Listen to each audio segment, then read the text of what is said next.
Ganun lang siya kadali start mga ka-Best Buys. Ito yung unit na ipapadala natin kay Sir Jesher Gomez, Dakir, dyan sa El Nido, Palawan. Philippine 2500i inverter silent generator.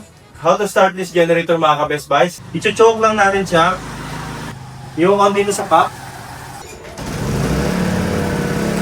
Ibabalik sa on. Ganun lang siya kadali start mga ka-Best Buys. Silipin nyo kung gaano kalakas yung generator na to.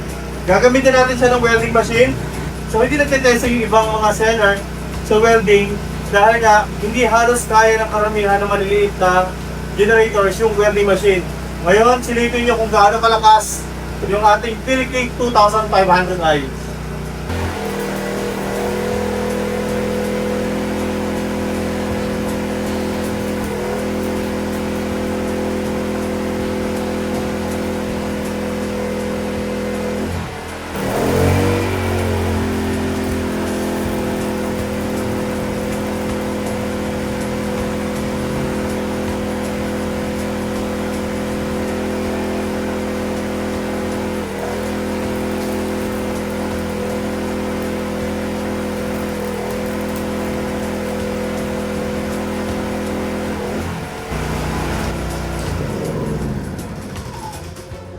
So napakaganda talaga ng ating Philippine 2500i, no? So yun ang kagandahan sa mga true rated na generators at totoo yung dinideclare na power output.